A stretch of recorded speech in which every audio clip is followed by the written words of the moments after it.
ranking every England player against Mexico from worst to first. This is England 11-1. And what a thriller that game was. At 11, it's Kwanzaa. I actually thought he had a decent first half, but that was a horror challenge and that red card nearly cost England the game, and so he has to be bottom. At 10, it's O'Reilly. I thought he was the worst defender in the first half. Mexico got 3 or 4 really dangerous crosses in from his side, and eventually Tuchel had to take him off for a cheap yellow. At 9, it's Ezri Konsa. If I'm being really critical, maybe he could have cleared the ball a bit better for Mexico's first goal. Otherwise, he had a few good interceptions and I thought he looked solid when he moved into right back, but overall the defense wasn't very good today. And that's why I've got Gahey at 8. He was probably the best defender and he made a few really important challenges, but there were certainly better players out there today. At 7, I've got Rice. That early yellow really limited his ability to impact the game defensively, but he still had a few important defensive actions, and that 60-yard drive for England's first goal was just vintage Declan Rice. At 6, I've got Saka. He had a bit of a shaky start, but you can always rely on his quality in the final third. And it was such a good assist for Bellingham's first goal. At 5, I've gone for Harry Kane. He got a goal and an assist, but he also gave away a penalty. I did think it was a bit harsh, and it probably wasn't enough to take away from his overall solid performance today, and that's why he's in the top 5.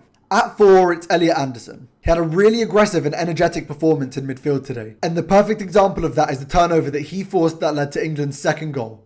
At 3, I've got Jordan Pickford. He had 2 amazing saves in the first half from those Jimenez headers that came at really important times. He also kick-started the counter-attack for the first goal. He was excellent today.